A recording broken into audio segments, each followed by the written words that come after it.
من يهده الله فلا مضل له ومن يضلل فلا هادي له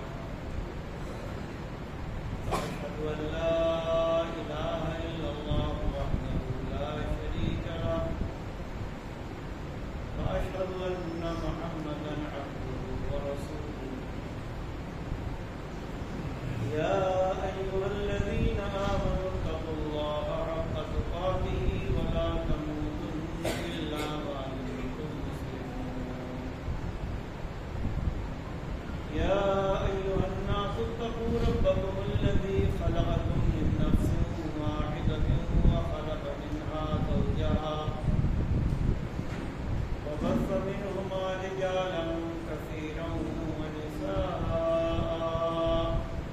واتقوا الله الذي تساءلون به والأرحام إن الله كان عليكم رقيبا يا أيها الذين آمنوا اتقوا الله وقولوا قولا سديدا يصلح لكم أعمالكم ويغفر لكم ذنوبكم ومن يطع الله ورسوله فقد فاز فوزا عظيما أما بعد فإن خير الحديث كتاب الله وخير الهدي هدي محمد صلى الله عليه وسلم وشر الأمور محدثاتها وكل محدثة بدعة وكل بدعة ضلالة وكل ضلالة في النار. أعوذ بالله السميع العليم من الشيطان الرجيم. بسم الله الرحمن الرحيم. شهد الله أنه لا إله إلا هو والملائكة وأولو العلم قائما بالقسط لا إله إلا هو العزيز الحكيم. رب اشرح لي صدري ويسر لي أمري واحلل عقدة من لساني يفقهوا قولي. سامعین کرام، بزرگوں، دوستوں اور خواتین عزیز سامعین،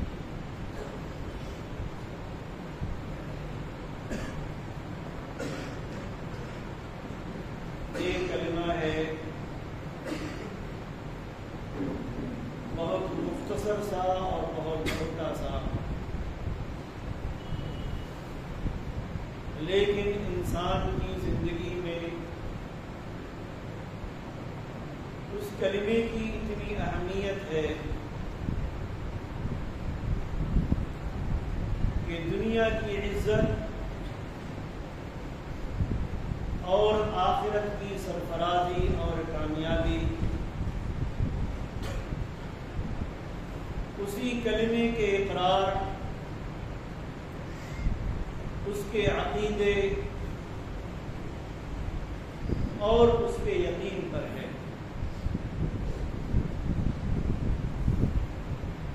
اور وہ کلمہ ہے لا الہ الا اللہ محمد رسول اللہ۔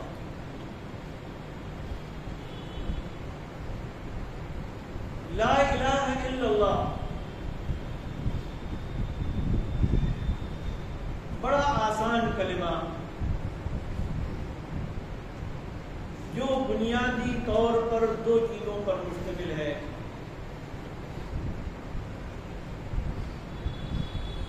ایک چیز کہ اللہ رب العالمین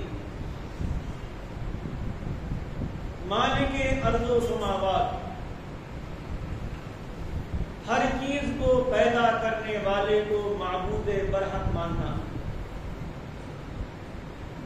اس بات کا اقرار کرنا کہ صرف اور صرف وہی عبادت کے لائق،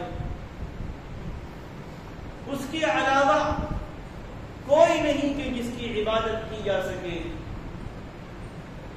اور اسی کا دوسرا جز ہے کہ اس کے علاوہ، اللہ کے علاوہ سارے معبودان باطلہ کا عبادت کا انکار کرنا کہ عبادت کے لائق اب عبادت چاہے نماز کی شکل میں ہو، روزے کی شکل میں ہو، صدقہ اور زکوٰۃ کی شکل میں ہو، رکوع، سجدہ، نذر، طواف، اللہ پر توکل، اللہ پر بھروسہ، اللہ سے مدد، یعنی ہر وہ کام، زبان سے نکلنے والا ہر وہ لفظ جو اللہ کی خوشنودی اور رضامندی کے لیے کیا جائے یا زبان سے نکالا جائے وہ عبادت کہلاتا ہے۔ یہ سب کس کے لیے؟ اس مالک ارض و سماوات کے لیے، ہمیں پیدا کرنے والے کے لیے۔ کیوں؟ اس لیے کہ اگر قرآن کا ہم مطالعہ کریں، پیارے رسول صلی اللہ علیہ وآلہ وسلم کی احادیث کو دیکھیں تو یہ ایک بنیادی چیز ہے جس کا انسانوں کو درس بھی دیا گیا، جس کی انسانوں کو نصیحت کی گئی، جس کی طرف انسانوں کو بلایا گیا، اور یہ وہ چیز ہے کہ جس کے لیے انس و جن کی تخلیق ہوئی۔ اللہ رب العالمین فرماتا ہے وَمَا خَلَقْتُ الْجِنَّ وَالْإِنسَ إِلَّا لِيَعْبُدُونِ، میں نے انسانوں اور جنوں کو پیدا ہی اس لیے کیا ہے کہ وہ میری عبادت کریں، صرف مجھے معبود مانے۔ اللہ تبارک و تعالی سورہ نحل میں ارشاد فرماتا ہے يُنَزِّلُ الْمَلَائِكَةَ بِالرُّوحِ مِنْ أَمْرِهِ عَلَى مَنْ يَشَاءُ مِنْ عِبَادِهِ أَنْ أَنذِرُوا أَنَّهُ لَا إِلَهَ إِلَّا أَنَا فَاتَّقُونِ۔ اللہ تبارک و تعالی وحی لے کر فرشتوں کو اپنے بندوں میں سے جس کے پاس چاہتا ہے بھیجتا، یعنی جن کو چاہتا ہے نبوت و رسالت سے سرفراز فرماتا ہے، اپنے فرشتوں کو وحی سے سرفراز، اپنے فرشتوں کے ذریعے سے وحی کو ان کو سرفراز فرماتا ہے، فرشتوں کے ذریعے ان پر وحی نازل فرماتا۔ اور کیا کہ وحی نازل کرنے کے بعد ان سے کہا گیا کہ لوگوں کو بتلاؤ، لوگوں کو یہ تعلیم دو، لوگوں کو آگاہ کرو کہ انہ لا الہ الا انا، کہ میرے علاوہ کوئی معبود برحق نہیں، میرے علاوہ کوئی حقیقی معبود نہیں ہے، فاتقون، چنانچہ مجھی سے ڈریں، میرا تقوی اختیار کریں۔ دوسری جگہ رب کائنات ارشاد فرماتا، پیارے رسول صلی اللہ علیہ وسلم کو مخاطب کرتے ہوئے وما ارسلنا من قبلک من رسول انہ لا الہ الا انا فاعبدون، آپ سے پہلے جتنے بھی نبی آئے، جتنے بھی رسول آئے، حضرت آدم علیہ السلام سے لے کر عیسیٰ علیہ السلام تک سب کو کی طرف یہی وحی کی گئی کہ میرے علاوہ کوئی معبود برحق نہیں ہے، چنانچہ میری عبادت کرو۔ اور ایک اور جگہ اللہ تعالیٰ ارشاد فرماتا وَلَقَدْ بَعَثْنَا فِي كُلِّ أُمَّةٍ رَسُولًا أَنِ اعْبُدُوا اللَّهَ وَاجْتَنِبُوا الطَّاغُوتَ، کہ ہم نے ہر امت میں ایک رسول بھیجا، ہر قوم میں ایک رسول بھیجا۔ رسول کو ہدایت کیا تھی، رسول کی تعلیم کیا تھی؟ اس نے، ہر رسول نے اپنی قوم کو، اپنی امت کو یہی تعلیم دی، یہی نصیحت دی کہ اللہ کی عبادت کرو اور اللہ کے علاوہ دوسروں کی عبادت سے پرہیز کرو، بچو، کیونکہ کامیابی اسی پر ہے۔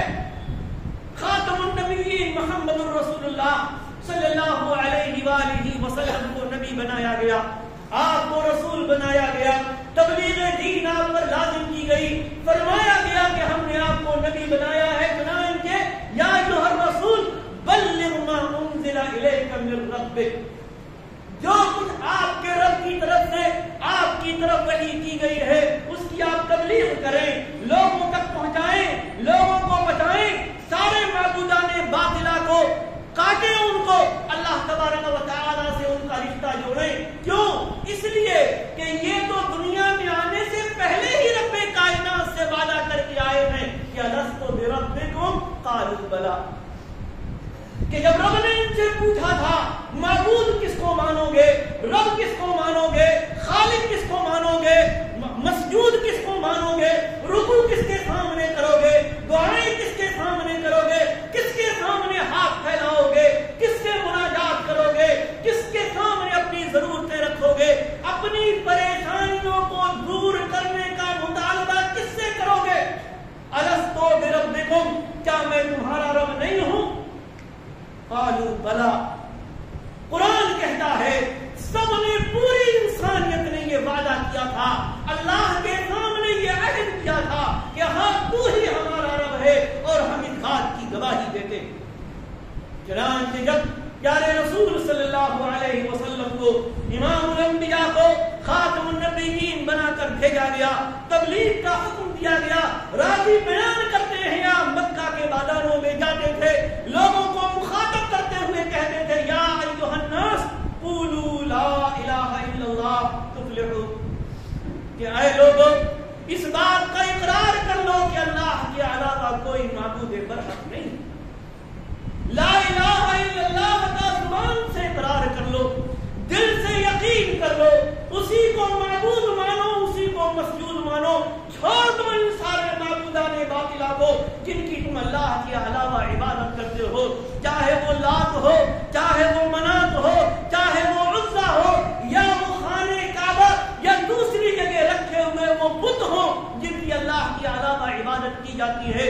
اور جب امام الانبیاء محمد رسول اللہ صلی اللہ علیہ وآلہ وسلم نے ایک اللہ کی عبادت کی طرف ان کو بلایا تو جانتے ہیں انہوں نے کیا کہا تھا؟ قرآن کی الفاظ میں اجعل الآلہۃ الہا واحدا ان ھذا لشیء عجاب، سارے معبودوں کو ختم کر دیا، کسی کی اب عبادت نہیں کی جائے گی، کسی کی نظر و نیاز نہیں کی جائے گی، کسی کے سامنے رکوع اور سجدہ نہیں کیا جائے گا۔ اجعل الآلہۃ الہا واحدا، اس محمد بن عبداللہ صلی اللہ علیہ وسلم نے سارے معبودوں کو ختم کر کے ایک معبود بنا دیا، کہتا ہے کہ اللہ کے علاوہ کوئی عبادت کے لائق نہیں ہے، صرف اسی کی عبادت کرو۔ ان ھذا لشیء عجاب، یہ تو بڑی عجیب و غریب بات، ما سمعنا بھذا فی الملۃ الاخرہ، باپ دادا سے یہ بات تو کبھی سنی ہی نہیں گئی۔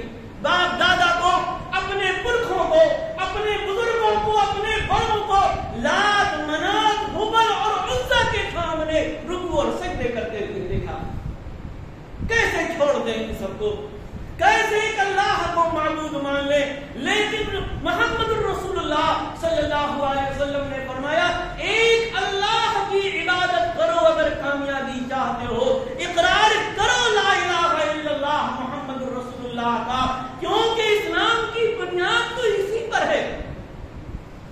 جو 5 پلر اللہ کے نبی صلی اللہ علیہ وسلم نے اسلام کے بیان فرمائے، ان میں سب سے پہلا شہادت لا الہ الا اللہ وان محمدا عبدہ ورسولہ، اس بات کی گواہی کہ اللہ کے علاوہ کوئی معبود برحق نہیں ہے، زبان سے بھی اقرار اور دل سے بھی اقرار۔ کیوں؟ اس لیے کہ قرآن کہتا ہے شہد اللہ انہ لا الہ الا ہو والملائکۃ واولو العلم، اللہ تعالی اس بات کی گواہی دیتا ہے کہ اللہ کے علاوہ کوئی معبود برحق نہیں، لا الہ الا اللہ۔ فرشتے اس بات کے گواہ ہیں، اہل علم اس بات کے گواہ ہیں کہ اللہ کے علاوہ کوئی معبود برحق نہیں ہے، زبان سے اس کا اقرار ہونا چاہیے، اور وہ انصاف کے ساتھ ہر چیز کو قائم کرنے والا، اس کے علاوہ کوئی معبود برحق نہیں، وہ غالب ہے، وہ حکمت والا۔ اور یاد رکھیں اسی پر آج ہم کچھ نہیں سمجھتے، نہ زبان سے اقرار ہے، نہ لا الہ الا اللہ کا ورد ہے، نہ لا الہ الا اللہ زبان سے ادا کرنا ہے۔ صحیح مسلم کی روایت، اللہ کے نبی صلی اللہ علیہ وسلم نے فرمایا کہ من قال لا الہ الا اللہ وحدہ لا شریک لہ لہ الملک ولہ الحمد وہو علی کل شیء قدیر، جس نے زبان سے دن میں 100 مرتبہ یہ ورد یا لا الہ الا اللہ وحدہ لا شریک لہ لہ الملک ولہ الحمد وہو علی کل شیء قدیر. مانا جانتے ہیں کیا؟ اللہ کے علاوہ کوئی معبود برحق نہیں. وہ تنہا ہے، اس کا کوئی شریک نہیں، نہ اس کی ربوبیت میں، نہ اس کی الوہیت میں، نہ اس کی عبادت میں، نہ اس کے ناموں میں، اور نہ اس کی صفات میں. وہ تنہا ہے. لیس کمثلہ شیء، اس جیسا کوئی نہیں. تو وحدہ لا شریک لہ، وہ تنہا ہے، اس کا کوئی شریک نہیں. لہ الملک ولہ الحمد، ساری کی ساری بادشاہت اسی کے لیے ہے، ہر قسم کی تعریف اسی کے لیے ہے. وہو علی کل شیء قدیر، اور وہ ہر چیز پر قادر ہے. چھوٹا سا پھر 100 مرتبہ جس نے کہا ذرا ثواب دیکھیں، اور یہ ثواب میرا اور آپ کا نہیں، وہ جو ہم فارورڈ کر دیتے، جس کی نہ کوئی بنیاد ہوتی ہے، نہ کوئی سند ہوتی ہے، نہ جس کی کوئی حیثیت ہوتی ہے، اور نہ جس کا کوئی مرتبہ ہوتا. صحیح مسلم کی روایت ہے، صحیح حدیث، اور ثواب دیکھیں اس 2 لائن کے ذکر کا.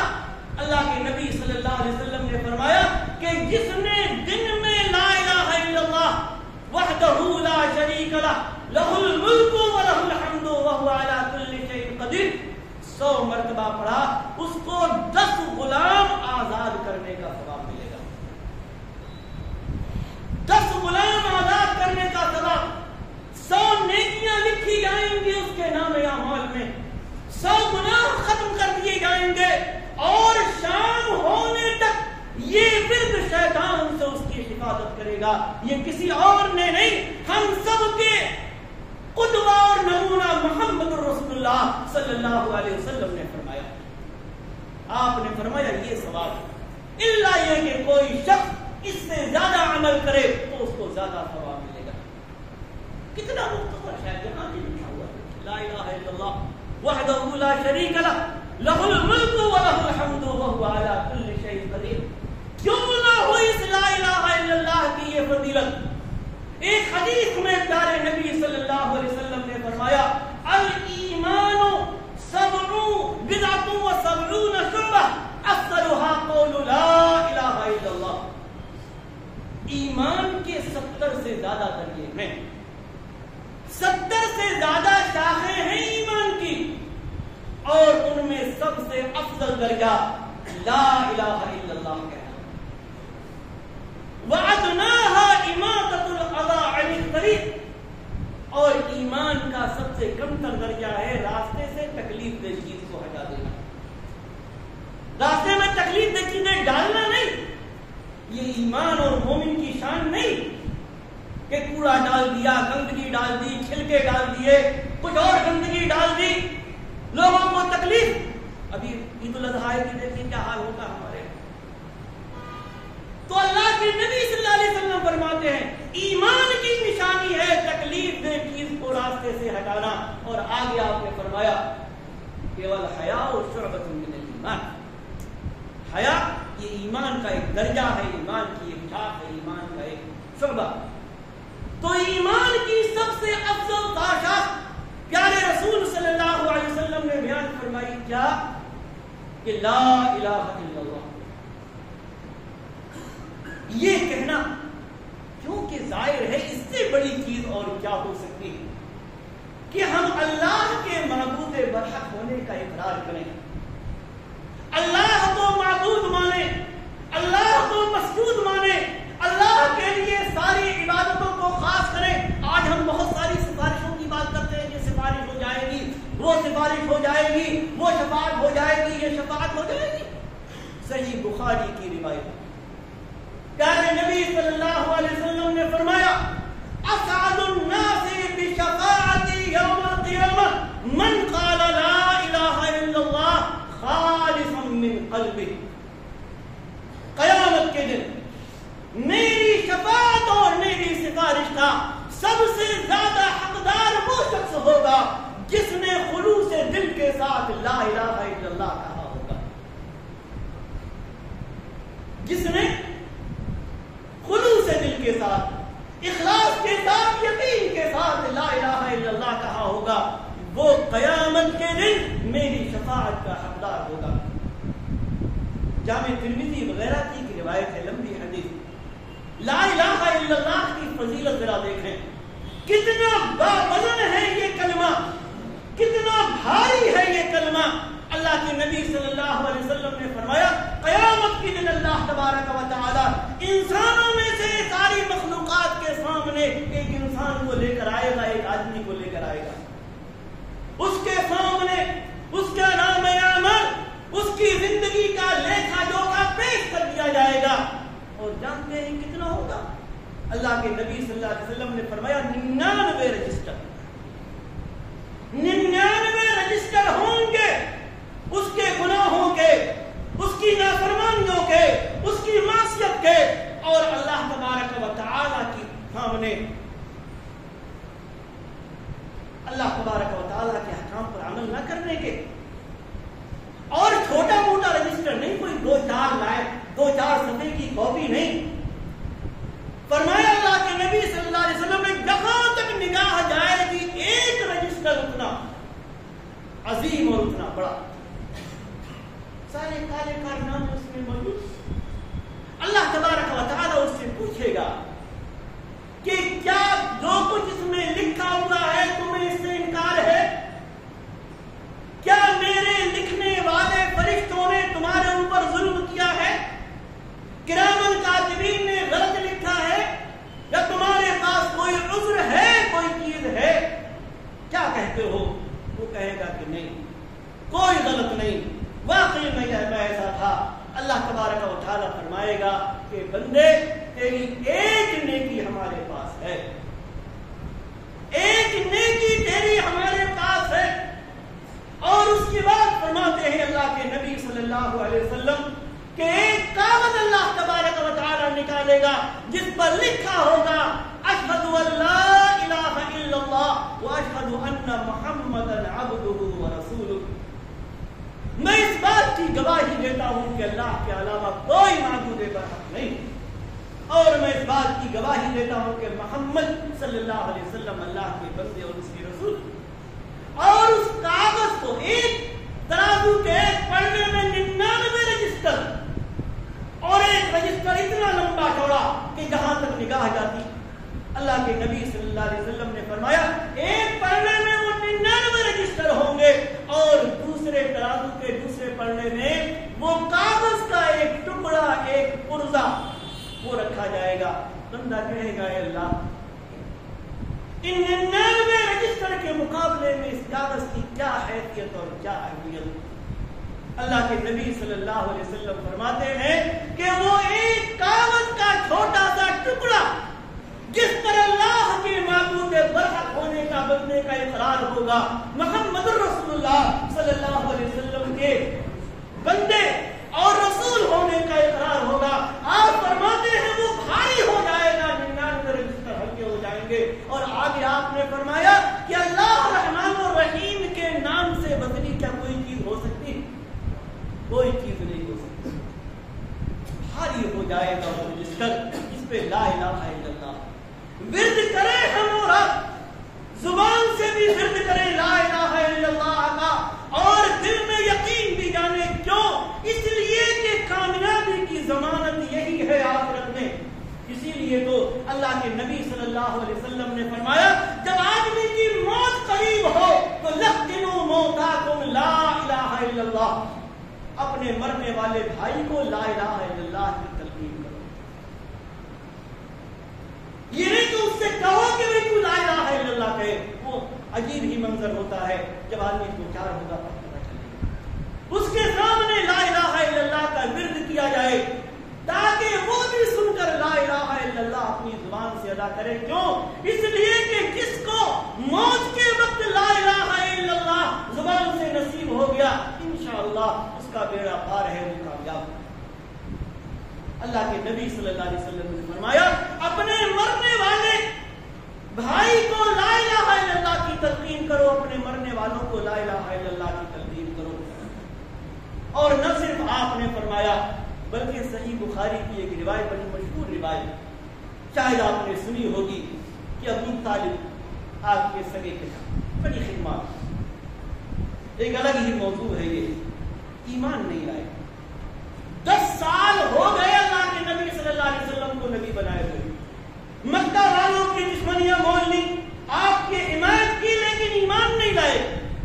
حدیث میں آتا ہے صحیح بخاری کی روایت کہ جب آخری وقت آیا تو آپ گئے.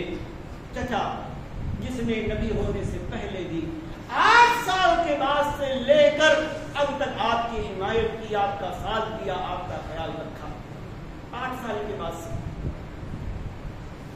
اور جب آپ کو نبی بنایا گیا لوگوں نے مخالفتیں کی, تب بھی ابو طالب حامی تھے آپ کے, لیکن وہ چچا بغیر ایمان کے جا رہا تھا.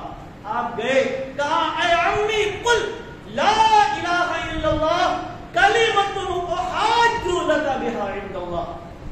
اے میرے چچا جان, آپ اس بات کا اقرار کر لیں کہ اللہ کے علاوہ کوئی معبود برحق نہیں ہے.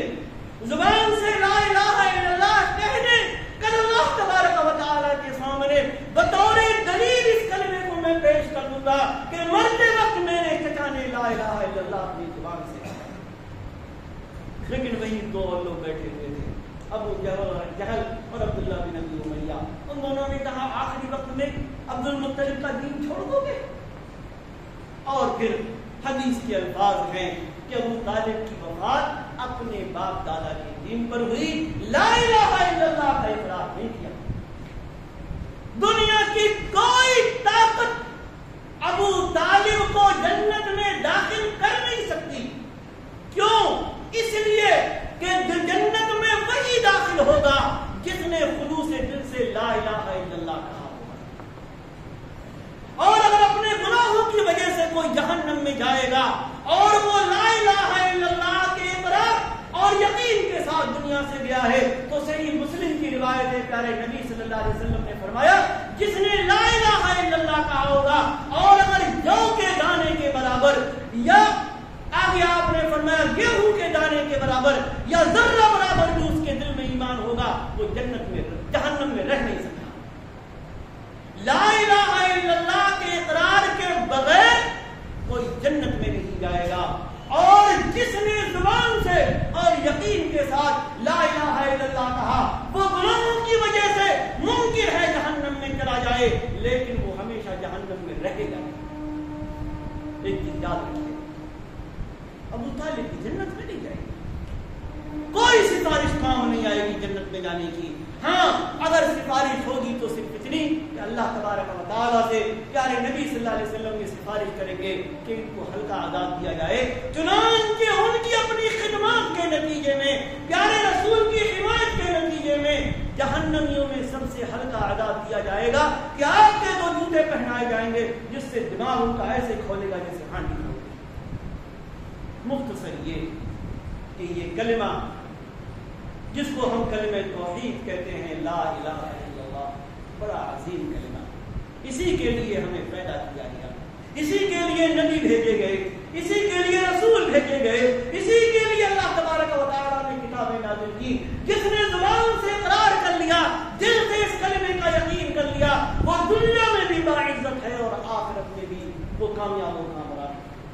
اور اللہ نہ کرے جس کو یہ کلمہ نصیب نہیں ہوا, نہ دنیا اس کی ہے یا دنیا ہو سکتی ہے لیکن آخرت اس کی نہیں ہوگی. اس لیے اس کلمے کو بار بار پڑھا کریں, اس کلمے میں کیا مطالبہ ہے اس کو سوچا اور سمجھا کریں. اللہ کو معبود برحق ہونے کا ہم اقرار کرتے ہیں, اسی کی عبادت کیا کریں اور ورد کیا کریں جہاں تک ہم سے ہو سکے. لا الہ الا اللہ کا بڑا سوال ہے, جیسا کہ میں نے ذکر کیا کہ 100 مرتبہ اگر آدمی یہ دعا پڑھ لے 10 غلام آزاد, 100 نیکیاں, 100 گناہ مٹا دیے جاتے ہیں اور پورے دن شیطان سے بچاؤ ہوتا ہے. اللہ تبارک و تعالی ہمیں توحید پر قائم اور دائم رکھے. اللہ تعالی ہمیں دنیا میں بھی عزت عطا فرمائے اور آخرت میں بھی کامیاب فرمائے. رب کائنات ہمیں اپنے مومن بندوں میں شامل فرمائے. اللہ جب تک تو ہمیں دنیا میں زندہ رکھ, ایمان اسلام پر برقرار رکھ, اور جب ہمارا خاتمہ ہو ایمان پر ہو. آمین. بارک اللہ